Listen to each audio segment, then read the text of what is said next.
The following program, NORML Show Live, is intended for responsible adults only. We advocate for the repeal of marijuana prohibition for adults. We discuss the science, culture, and controversy about America's marijuana laws. We do not advocate or encourage any illegal activity and advise all listeners to learn their state and federal marijuana laws by visiting NORML.org, NORML.org. Opinions and claims made by guests and advertisers of NORML Show Live are their own and do not necessarily reflect the philosophy and policies of NORML. Listener discretion is advised.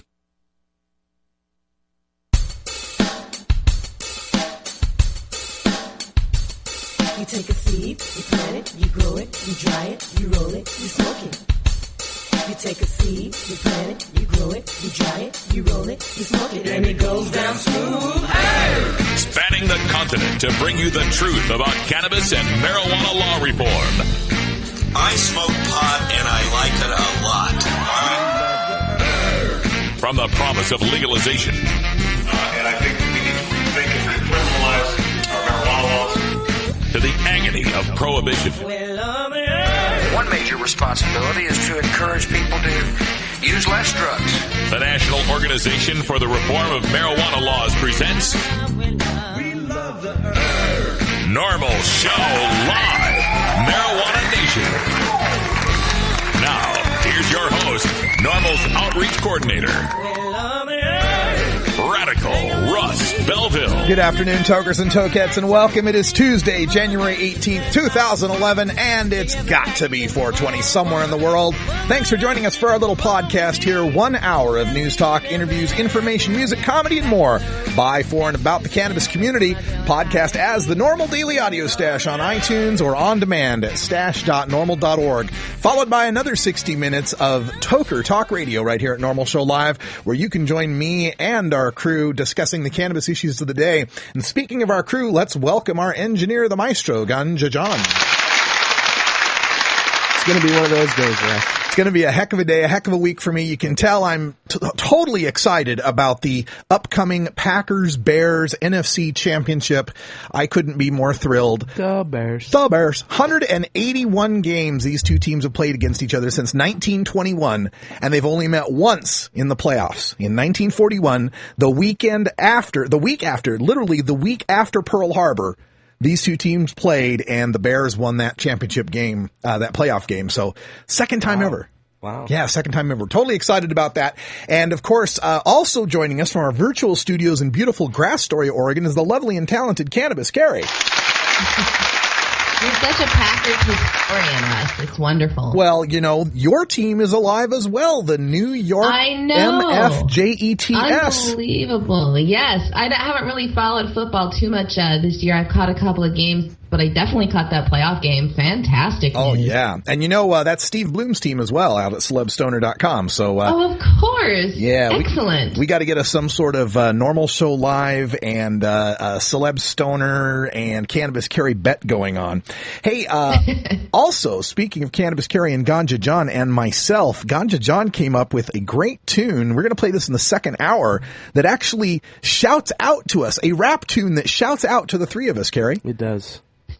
Really? You know, Cannabis Cure wrote that tune and gave us a shout out. Is it that one? No, it's not that one. It's a hip hop tune this time. Sweet. So I can check that off my bucket list. That's right. We're going to do that in the second hour. But coming up on our first hour for NORML Show Live today, at 1:30, we're going to speak with Tom Dobert from Montana Patients and Families United at mtpfu.org. There are lawmakers in the state of Montana that want to repeal the medical marijuana law. Tom Dobert will be here to talk about that. And at 45 past in our Radical Rant, I'm going to take Sun Sentinel columnist Nicole Brochu to task for her reefer madness, a great set of debunking coming up in the Radical Rant today. At 20 after, we get our Electric Tuesday music from Cannabis Cure UK. But before we get to all of that, our hemp headlines with Cannabis Carry. What's in the news today? Well, today the hemp headlines are going to stay up in the northwest area of the country. We are also going to talk about a Montana legislation bill, not the one to appeal, but another one. Also, we're going to talk about a story that's coming out of Oregon. You've mentioned it once or twice before, but we're going to go into it a little in-depth today about the gun laws and where they intersect with the medical marijuana laws. And also, we're going to go to Idaho, where they have decided to try and outlaw blunts. We'll see how that's all playing out. All right. Great show coming up today, so please stick around. It's Normal Show Live, the voice of the marijuana nation. We're available on iTunes. Look under the news, government, and organizations podcast, or just go to our blog at stash.normal.org. We've also got a new Twitter feed at normal_show_live. Subscribe to that for show updates. We're right back after this. You're listening to Normal Show Live, the voice of the marijuana nation.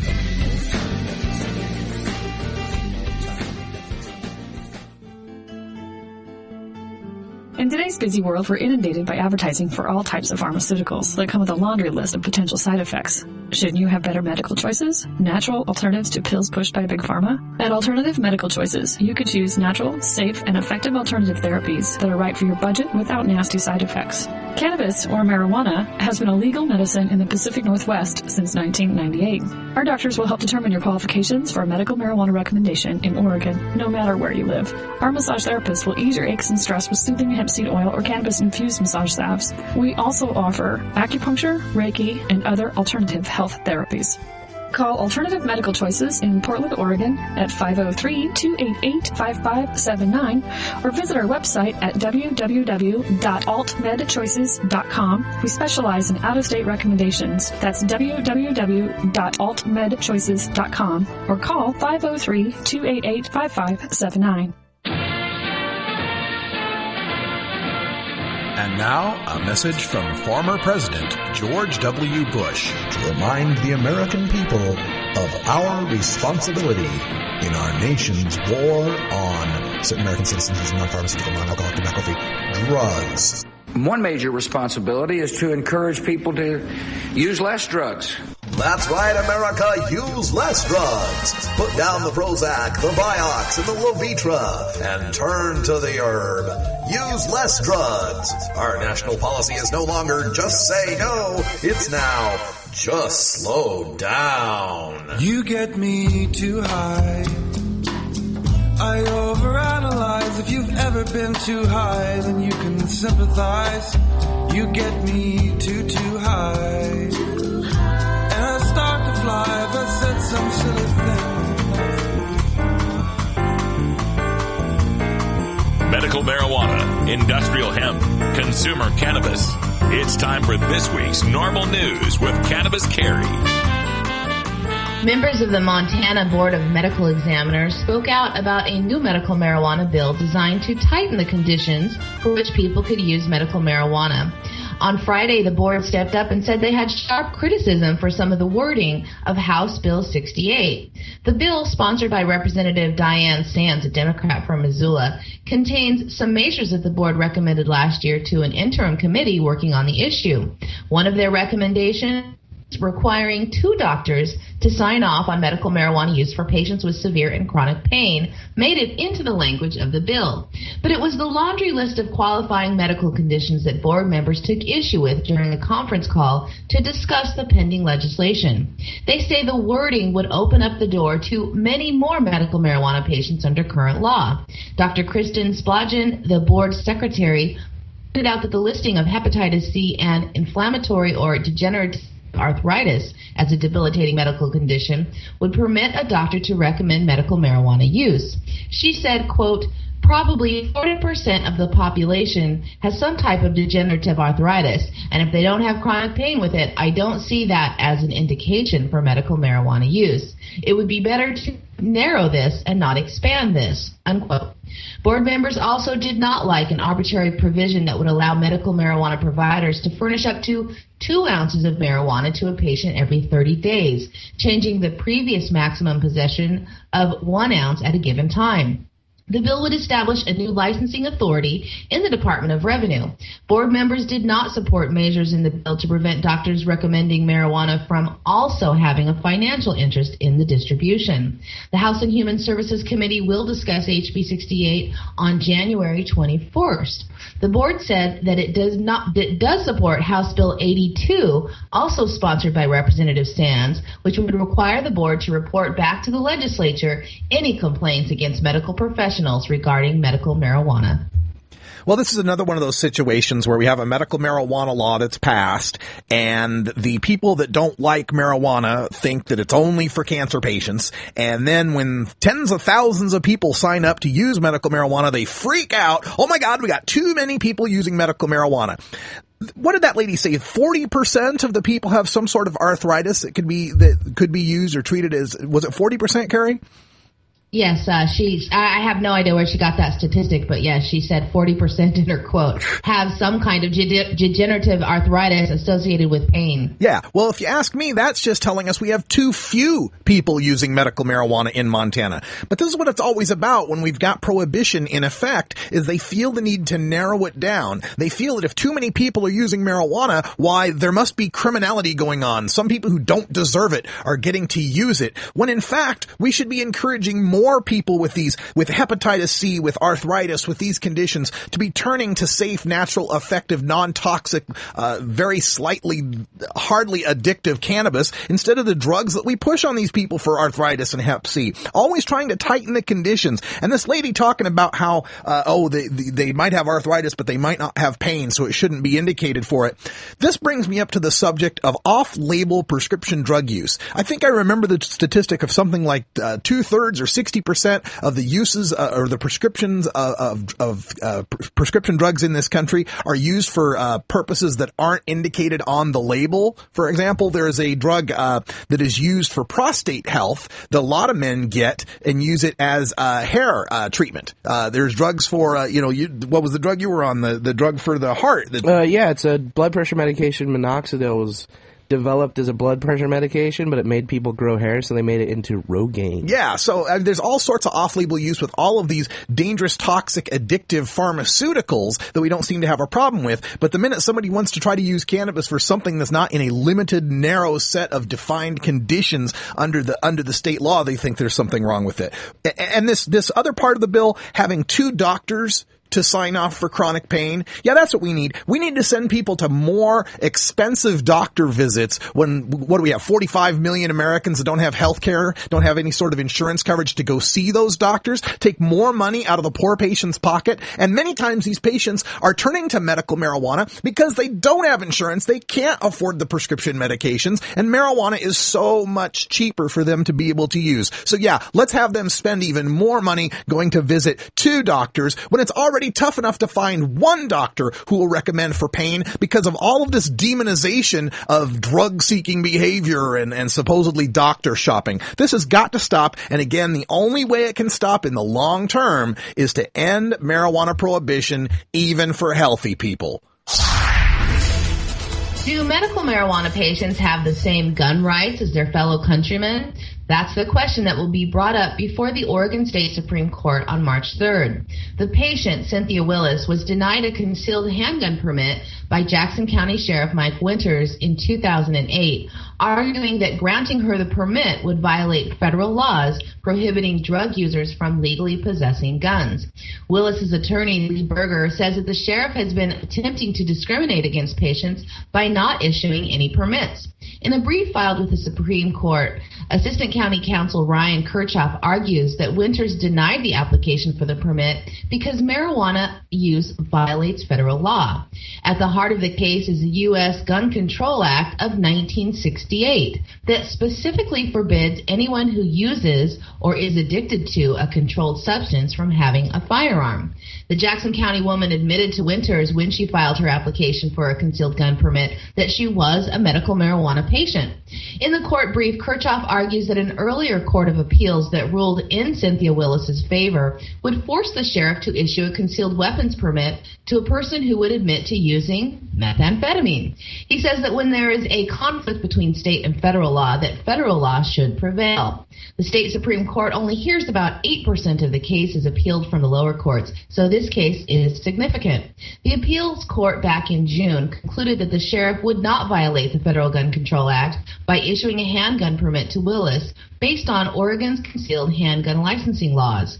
The court determined that the federal act gives states the authority to set their own rules for gun ownership, and that the concealed weapons permit by itself does not authorize a person to actually possess a handgun.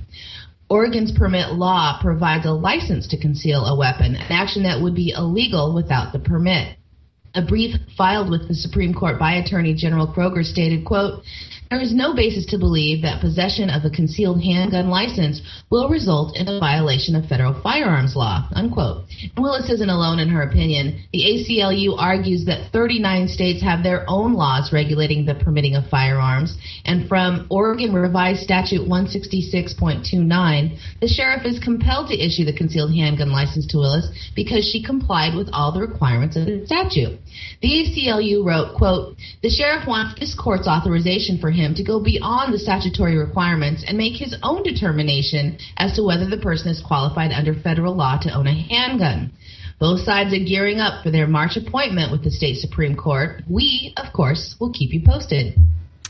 I want every Glenn Beck listening, Tea Party supporting NRA member out there who thinks that marijuana should still remain illegal to think about coming down with cancer and having your doctor tell you the best way to relieve your nausea and pain would be the use of medical marijuana. And I want you to realize that that recommendation in the state of Oregon means the sheriff may take away your guns. Now, I don't want to get into the gun control, gun debate, gun rights, and all that Second Amendment stuff, but I do want to focus on this part of it.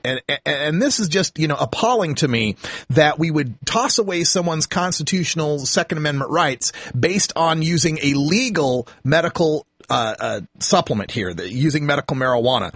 This is a country where we have states, and I think I saw Louisiana was one of these states, but I can't remember. It was a slideshow I was looking at on the net, where they have a drive-through daiquiri shop.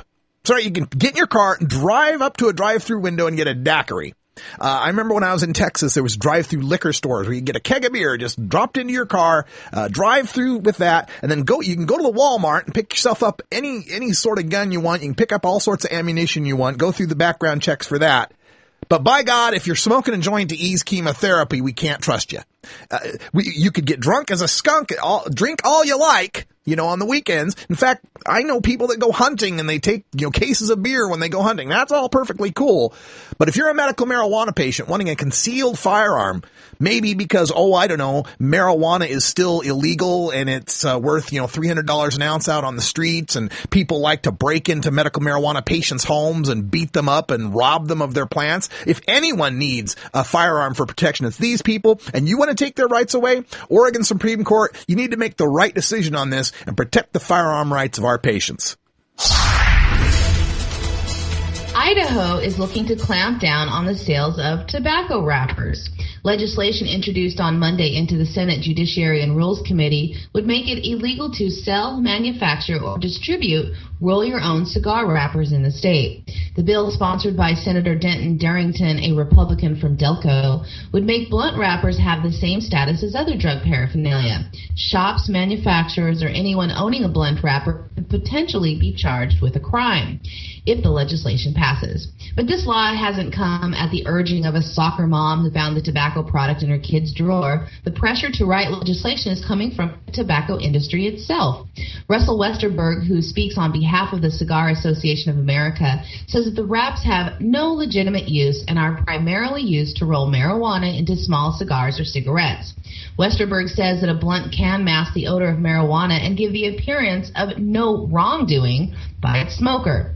As the legislation was introduced, Westerberg brought in samples of blunt wrappers, and lawmakers passed packages around to inspect them and get acquainted with the products. Darrington said that the blunt wrappers are now being used to smoke the recently illegal spice, or so-called synthetic marijuana, as well as marijuana, a Schedule I drug, according to the federal government. Already in place in the state, drug paraphernalia laws do not allow any head shops to flourish. In Idaho, it is unlawful to possess drug paraphernalia with the intent to use it. Idaho defines drug paraphernalia as anything that can be used to introduce drugs into your body or to manufacture or deliver drugs. Common paraphernalia items in Idaho: baggies, pipes, bongs, pen tubes, syringes, and scales. The maximum penalty for possession of paraphernalia is 1 year in jail and a $1,000 fine, or both. The new legislation would add the tobacco wrappers to that list and presumably remove them from the shelves of tobacco and cigar shops around the state. Well, gee, I guess apple bongs are paraphernalia in Idaho too as well. Don't be poking any holes in any apples, folks. And let me get this straight here about this tobacco executive. Don't think he's got your best interests at heart, Idahoans. The reason he wants to ban the tobacco wraps is to force the marijuana smokers to buy the tobacco-filled Swisher Sweets, to buy the cigars that already have the tobacco in them, scoop out half of the tobacco that they just paid for, and add some cannabis to it. That's exactly what's going on here. It's to boost the sales of tobacco products. I think we're going to take a tobacco-free break. Yeah, they're not fooling me, John. Never trust a tobacco executive. They always got profit in mind. We're right back after this. It's 20 after the hour, and we have to take a short break, if you know what I mean. Please support these sponsors who support NORML Show Live. Oh, have you ever met that funny reefer man? A reefer man. Have you ever met that funny reefer man? A reefer man. If he said he swam to China, he would send you South Carolina. Then you know you're talking to that reefer man.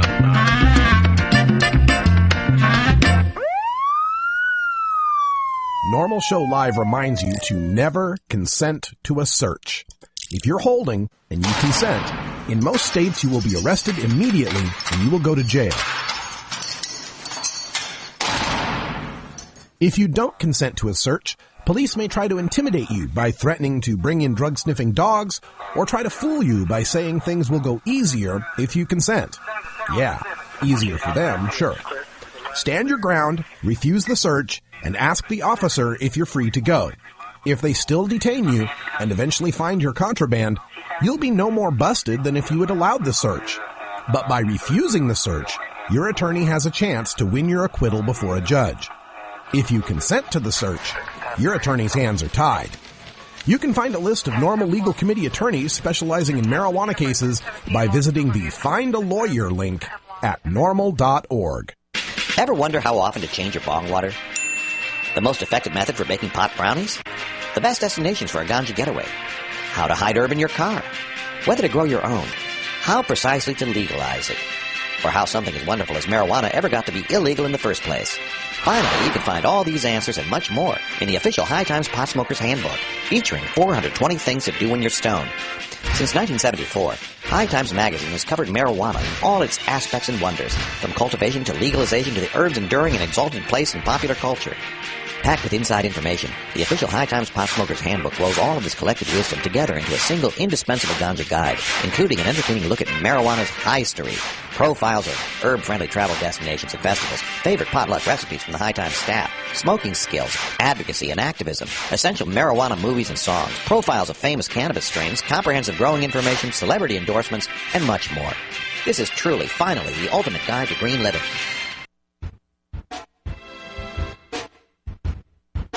If you like what you hear and would like to donate to the cause, send your check or money order to NORML Show Live, 1600 K Street Northwest, Suite 501, Washington, D.C., 20006. Your donation is a tax-deductible gift to the NORML Foundation and will be used to help support this online media. Thank you.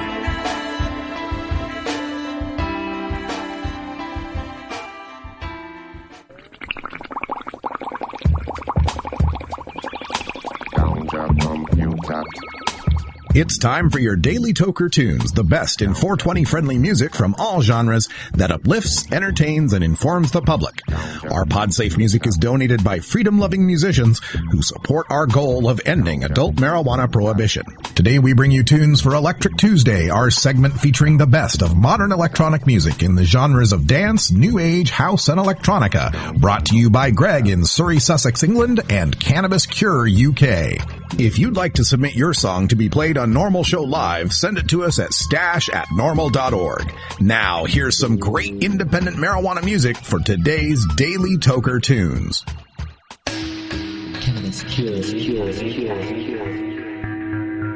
Hey there, what's up, Tokers? Kit Borrington from Exeter in Britain is Satispliff. This track, Hybrid, is a perfect set of vibrations to accompany a smooth smoke on that green goodness. We would like to give a big up to all the herbalists in the southwest UK. This ambience and chilled out nature of this Toker tune is definitely what the doctor ordered. Trust me, I know. I'm the cannabis cure. From across the pond for Normal Show Live on Electric Tuesday. Enjoy. Peace out.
Song for your iPod? Check out the Daily Toker Tunes at the Stash blog by surfing to stash.normal.org and choosing Media, and then Toker Tunes from the main menu.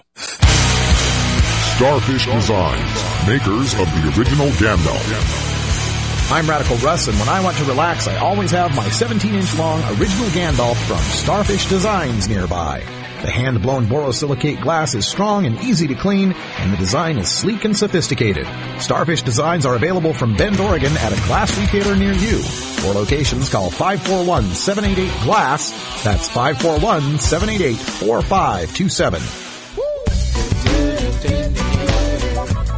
Joined also by Barry McCaffrey, General Barry McCaffrey, I should say, retired general, military analyst at NBC, and most importantly for this conversation, former National Drug Policy Director, very familiar with this conversation. NORML Show Live, where the truth about marijuana gets more than a minute to speak. General, I'm going to begin with you.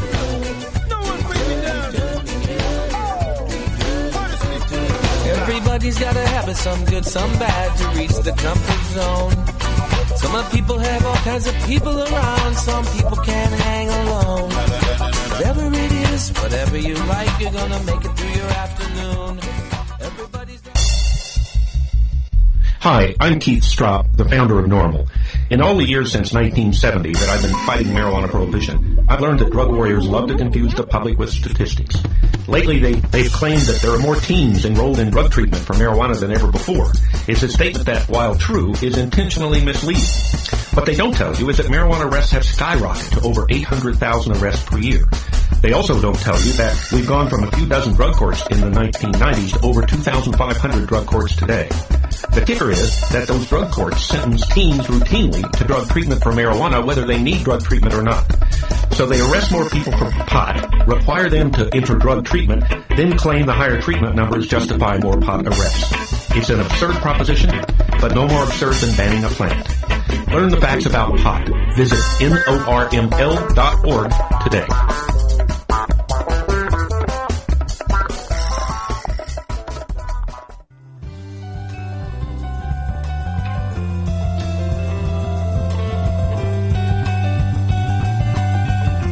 NORML, unlike any other marijuana or drug reform organization, is built from the ground up by grassroots activists.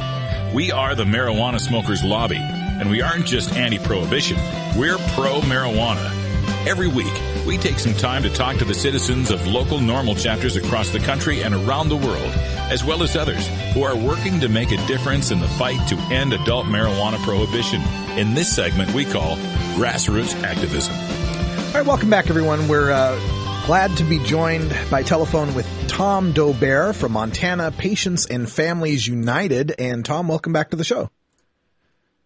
Thanks, Russ. Great to be here. You know, it seems like anything's better than being at the Capitol right now. Oh, yeah. I was just going to say, you know, it seems like every year we come around to this time of year and the new legislature gets seated, and in the medical marijuana states, that's like open season for them to try to restrict or change the medical marijuana laws they don't like. Tell us what's happening. What are the patients there in Montana fighting this year? Well, we, Russ, unfortunately are facing extraordinary backlash and very well-organized opposition for the very first time in the history of this issue. A little background, what happened was that very shortly after the end of our last legislative session in spring 2009, some folks started putting on traveling so-called cannabis caravan clinics in hotels and even old John Deere warehouses, where they were able to supply physician recommendations to as many as 1,000 or more patients in a single day, often with no medical records, no exam, no nothing, over the internet with licensed physicians operating from other states. And this, along with flagrant public smoking and outrageous behavior really on the part of a small number of folks, incited huge backlash to the point where we are now looking at least 24 bills specific to medical marijuana at the legislature, almost all of them punitive, even draconian, with the most extreme example being several bills that would repeal the law outright. Wow, that's just amazing. So, the backlash that you refer to these traveling clinics, the public smoking, and so on, would it be fair to say this backlash is more based on what's happening in Montana than any sort of scaremongering about what's going on in other states like California? Well, I think, folks can point to California and even Colorado as well, and say, hey, look, this isn't just Montana that's having problems. But fundamentally, the backlash, the opposition stems from craziness right here. Mm-hmm. Yeah. And, we've gone from having about 4,000 registered patients in spring of 2009 to on the order of 30,000 registered patients. More than 20,000 of them obtained their recommendations through these traveling over-the-web clinics. In other issues that are contentious among the public and lawmakers, we often hear the cry of, we don't need new regulations, we just need to enforce the regulations we have today. What are the regulations today with Montana with respect to these traveling clinics, the exams and so on? And is there any way to just better enforce that rather than to come up with new, or is that what these bills are trying to do, is coming up with new ways to enforce that? Well, a little bit of both. I would say that existing law is deficient in offering opportunities to regulate this sort of thing. The clinics that have been occurring, that I mentioned, don't have to be licensed at all. Only the specific physicians are licensed, and the Board of Medical Examiners here can do nothing until or unless someone files a complaint against a specific named physician. And so if you think about it, you can imagine that the patients who are receiving these recommendations are going to be inclined to file a complaint. Ironically, I know that law enforcement has sent people undercover to these clinics and talk afterwards how they got recommendations for medical cannabis after 20 seconds on a webcam with no medical records, and yet they didn't file a complaint against the physician who did that. And I do find that mystifying. But there are some proposals, and in fact, the proposal that would get at some of these problems most completely is something we're developing, not something being proposed by the opposition. I think one of the problems we're having and what we fear the most is that the legislature, on the one hand, will overreact to the problems and at the same time also misunderstand their true source. So with these clinics, for example, there's a perception that a great many of the patients who obtained recommendations didn't suffer medical conditions to warrant it. Most of them are getting recommendations in the chronic pain category. And so rather than focus where they ought to, I think, on tightening up the rules for doctors and making it more rigorous, the process by which a doctor decides whether to make a recommendation, the proposals we're seeing, a lot of them target chronic pain patients. One proposal would require a chronic pain patient to have a recommendation from two physicians, not just one. Another proposal would allow chronic pain patients to obtain a recommendation only if their pain were first proven to be intractable and resistant to other approaches, at which point a physician could make a recommendation, but that recommendation would have to be reviewed and approved by a so-called independent panel of three other physicians. Yeah, it's one of those deals where they make you take the Vicodin, the OxyContin, the Percocet. You got to try all of those first. And then if they don't work, then maybe we might give you cannabis if we can get a doctor to sign off on a board to approve it. That's kind of what you're talking about now, right? And exactly. It's sort of like it's if you're limping, you can't get a recommendation, but if you're crawling and aggy, maybe you can. Right. We're speaking with Tom Dobert from Montana Patients and Families United. You can check them out on the web at mtpfu.org. I just wanted to make sure people got that website address. Tom, sorry to interrupt you. Go ahead. Yeah, that's okay. Well, I was just going to say there are a bunch of other kinds of bills that are causes for great concern. There's a hearing tomorrow morning on one, for example, that would find a person guilty of a DUI, driving under the influence, merely for having any cannabis metabolites in their body. And yet, ironically, that same bill would exempt anyone with prescription drug metabolites in their body, regardless of actual impairment. So, again, we're looking at a lot of overreaction, draconian, punitive proposals that target medical marijuana patients.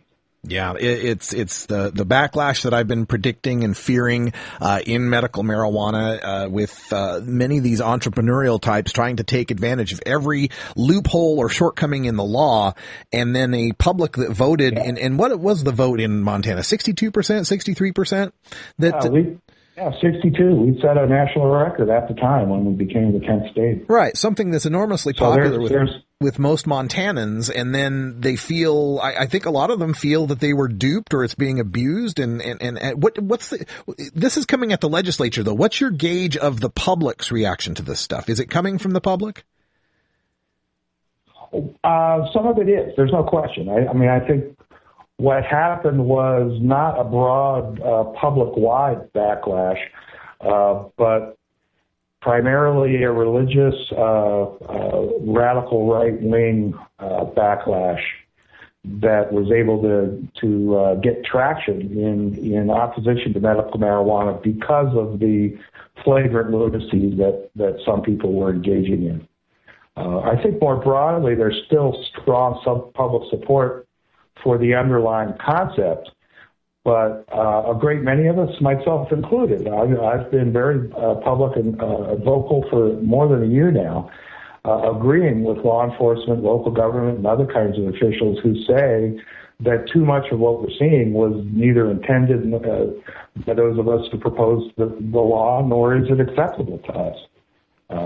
We are seeing a handful of gross opportunists exploiting the law's loopholes and gray areas for their own profiteering ends. And unfortunately, in my own personal opinion, some of those folks are mentally ill too. So it's been a real struggle, very frustrating for us here. Is there any of these bills, these proposals coming up that MTPFU would support and call for people to take a second look at and supporting? Well, yeah, there's an interim committee bill that the interim health committee last year developed that would create a lot of different kinds of regulations, most of which we think are good. There are a number of features in that bill that we don't like at all. The two-doctor recommendation for chronic pain is one example. That bill, it's House Bill 68, would also forbid anyone on probation regardless of medical circumstances from being a patient. There are a number of things about that bill we don't like, but we are going to support it, at least initially, in hopes that we can approve it and that it might become a basis for a partial solution. There are two Senate bills that we're going to support, too.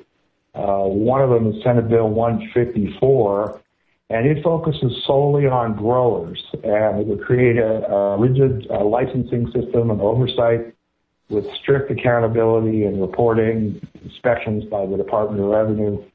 We basically like the regulatory guidelines. It's the most strict proposal on the drawing board yet as regards regulating growers. A lot of folks don't like the bill, and it wasn't our idea, but the sponsor has included a 10% tax on gross proceeds or gross revenue received by growers to pay for the regulation as well as to provide revenue to the state more broadly.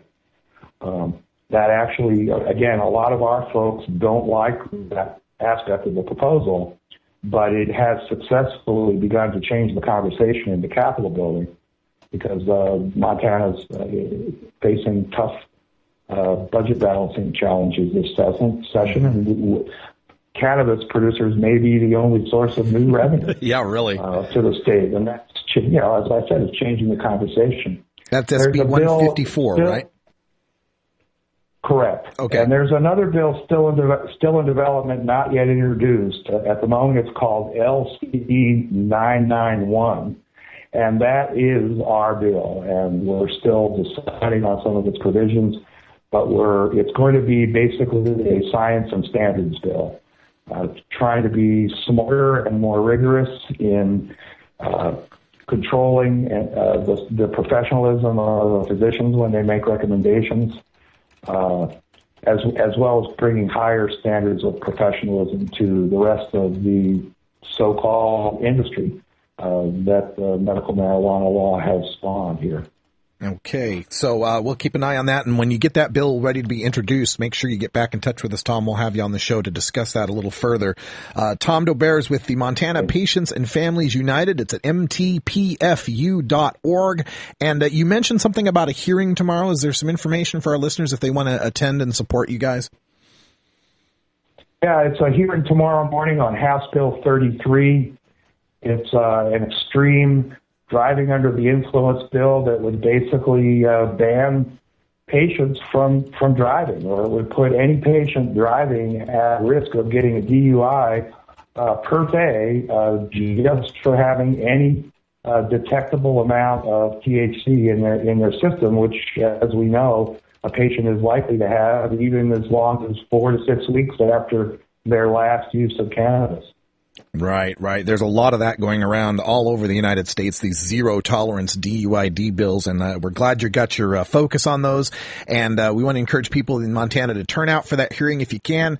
Bodies in the seats make a difference, folks. Those lawmakers got to look you in the eye. It can change the world, really. Get involved with your local NORML chapter and with Montana Patients and Families United, mtpfu.org. Tom Dober, thank you so much for joining us here on NORML Show Live. Thank you, Russ. Thanks very much for all you do. 76% of Americans no longer support arresting and jailing marijuana smokers, and nearly as many support the medical patients having access to medical marijuana. And over 80% of our citizens now believe the war on drugs is an ineffective failure. So the question is, when will the government's misguided war on adult marijuana smokers finally end? When? Simple. When you and your like-minded friends, family, and coworkers get involved with an organization such as the National Organization for the Reform of Marijuana Laws, also known as NORML. My name is Keith Strop, and I founded the organization in 1970. Contact us at NORML, toll-free, 888-67-NORML, or by visiting the organization's up-to-date webpage at www.norml.org.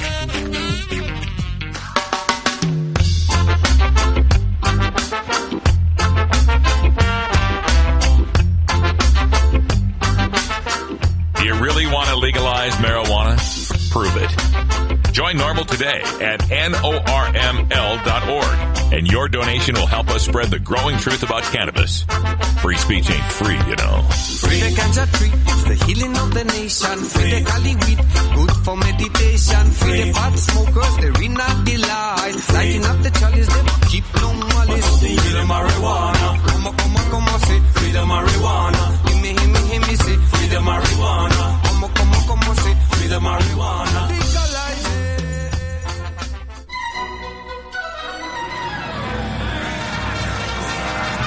Yar! Thar be pirates here!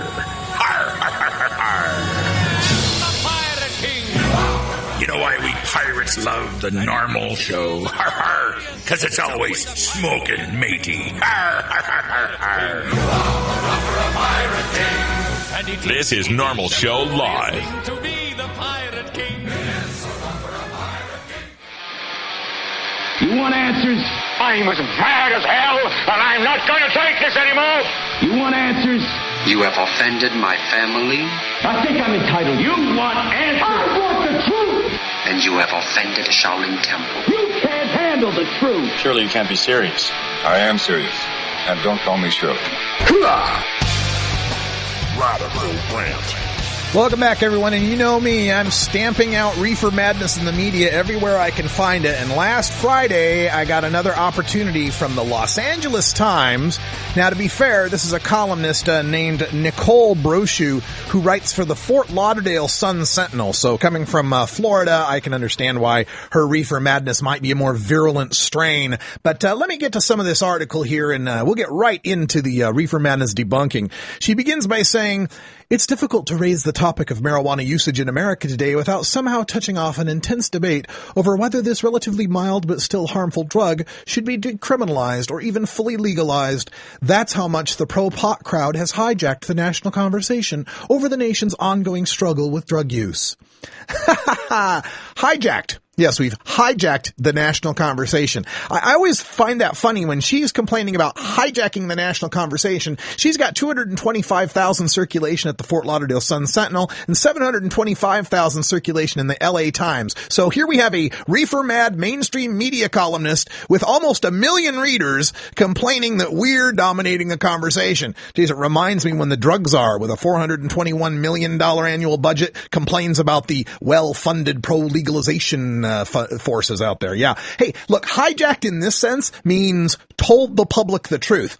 Isn't it remarkable how the national conversation leans toward legalization when people know cannabis doesn't lead to heroin, doesn't cause cancer, doesn't cause lung disease, doesn't make you stupid, doesn't get you addicted, and doesn't make your girlfriend leave you for an alien?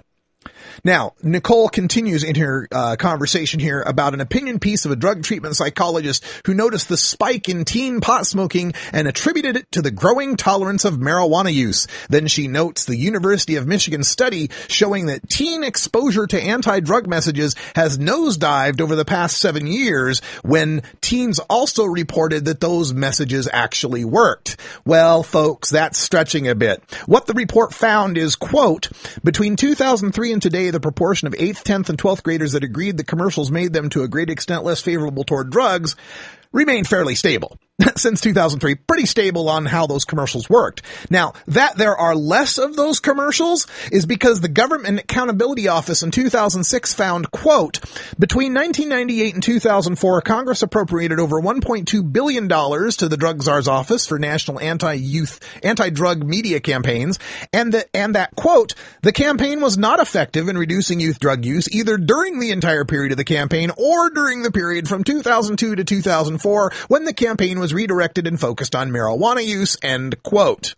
$1.2 billion flushed down the toilet. So basically, kids today have the same reaction to ineffective anti-pot commercials that they had in 2003. Now, Nicole continues. Perhaps it's not at all irrelevant that after a decade's decline in pot smoking, the same study also found a spike in marijuana usage among teens last year, with more high school seniors lighting up joints than cigarettes. Yet, back in 2003, before the teens' exposure to anti-drug messages nosedived, 21.2% of seniors used cannabis monthly. This year, it's 21.4%. So in 2006, 3 years into the nosedive, 18.3% were using monthly. So how come no column about how less ads led to a plummet in use in that time? She continues, the numbers and the trend are not in dispute. What is up for debate, and a heated one at that, is what to do about it. Well, actually, there is quite a dispute about your trend regarding cannabis use. About 1 in 5 high school seniors has been using cannabis monthly, a trend that holds true back to 1995. It's never fluctuated from around 3 percentage points one way or the other. The high point, 23.7% in 1997, 18.3% is the low point in 2006, and today it's about 21.4%. The trend that is impressively on the decline is teen cigarette smoking. In 1995, 1 in 3 high school seniors smoked cigarettes monthly, a figure that got as high as 36.5% in 1997. Since then, about 1 in 5 seniors smoke cigarettes, 19.2%. Yes, more high school kids are lighting up joints than cigarettes, but that's not because more kids smoke pot. It's because much fewer kids smoke cigarettes. She continues. But to suggest that legalizing marijuana is somehow an answer to society's drug problems, that regulating its sale and distribution would actually lead to a reduction in usage, especially among youth, defies sober reasoning.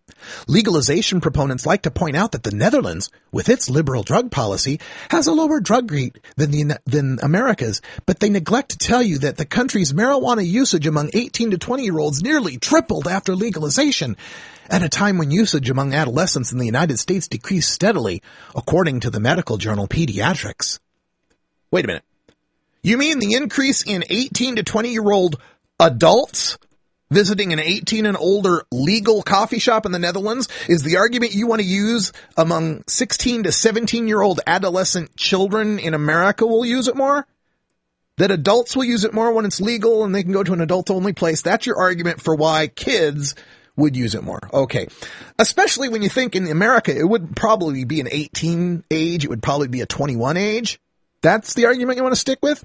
Look, I find it funny that the Pediatrics article you cited, you neglected to include their findings that, quote, decriminalization of marijuana in a number of states from 1975 to 1980 apparently had no effect on high school students' beliefs and attitudes about marijuana or on their use of the drug during those years, end quote. And why don't you just tell us what the rate of cannabis use is among those Dutch adolescents in the so liberal, tolerant Netherlands? Because the latest figures I found from the European Monitoring Center for Drugs and Drug Addiction says 28% of Dutch youth aged 15 to 16 have tried cannabis in their lifetime, 15% used it last month, and 49% say it's easy or fairly easy to get. Let's compare that to American 10th graders. 33% have used it in their lifetime. That's 5% more. 16.7% say they've used it this month. That's 1.7% more. And 69.4% of 10th graders say it's easy to get. In America, where you can be locked up and cannabis is completely illegal, 69.4% of kids age 14 to 15 in America say it's easy to get, whereas less than half of Dutch kids that age say it's easy to get when they have legal coffee shops. And extrapolate that to the 12th graders, the 16 and 17-year-olds in America, 43.8% have used cannabis, 21.4% are using it this month, and 82.1% say it's easy or fairly easy to get. 82%. Easy or fairly easy to get. Netherlands, 49%. Let's go on. She says, putting pot up for sale in convenience stores next to cigarettes and beer will only make it more accessible and more acceptable, not to mention more affordable, creating more consumers, not less. Youth will be the most vulnerable. Alaska's experiment with legalization is any example. The state's youth started smoking at twice the rate of those nationally, convincing Alaska to recriminalize marijuana in 1990, according to the DEA. Yeah, see, for the reefer mad prohibitionists like Nicole Brochu, it's either lock people up for smoking pot or pot up for sale in the convenience stores next to cigarettes and beer. They can accept that legal drugs is a pretty broad concept, you know, everything between over-the-counter aspirin to completely controlled and prescription-only morphine. They can accept that, but when it comes to cannabis, it's either completely illegal or buds next to bud and jazz cigarettes next to the regular ones at the 7-Eleven, right? That's the only choices there are. Now, they criticize the Netherlands model of adults-only coffee houses without noticing they're not exactly convenience stores. And in fact, in a Dutch coffee house, you can't even see the menu for the cannabis without pushing a button. They have it so strictly controlled on the advertising that it cannot be passively advertised. You must push a button to be advertised cannabis in the Netherlands. They can't even make a connection that, you know, cannabis might be like liquor. You know, in 19 states in America, we have state-run or state-controlled liquor stores, yet they can't seem to apply that model. It's got to be 7-Elevens. Oh, and as far as that Alaska legalization thing goes, it wasn't legalization. Their Supreme Court decided in 1975 that they had the right to smoke marijuana in their house thanks to their constitutional privacy protections. So let's call it a very limited decriminalization. You can smoke pot at home. Now, I've debunked that at length on the Stash. Check out stash.normal.org, put Alaska in the search box. And as I wrote back then, if Alaskan teen marijuana use went up from 1975 to 1979, I wouldn't be surprised, since the teen use of marijuana skyrocketed nationwide from 27% to 36.5% using marijuana monthly in that 4-year period. That's an increase of over 34%. So Alaskan teen use would have had to go up more than that to have any consideration that decriminalization decriminalization had anything to do with it, and it didn't. Now, Alaskans did vote for a recriminalization measure in 1990, 53% to 47%, but that was when nationwide support for legalization was down to 16%. However, the courts invalidated that in 2003, and since then, they've been back to very limited decriminalization. The teen use rates in Alaska continued to fall after that in 2003, even though they got their right back to smoke weed at home. So how come no writing about how the rates went down after marijuana was made legal again in Alaska? Because it doesn't fit your reefer madness, that's why. There's more debunking of that, complete with charts and hyperlinks, and we'll continue a little bit more of it in Hour 2, Toker Talk Radio. For Ganja John and Cannabis Carrie, I'm Radical Russ. Follow all of us on Twitter and the new Normal Show live feed, normal_show_live for updates. And until next time, take care of each other, Tokers.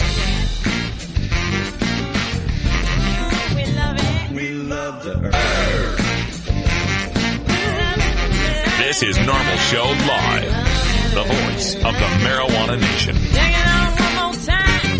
You take a seed, you plant it, you grow it, you dry it, you roll it, you smoke it. You take a seed, you plant it, you grow it, you dry it, you roll it, you smoke it. You take a seed, you plant it, you grow it, you dry it, you roll it, you smoke it, and it goes down smooth.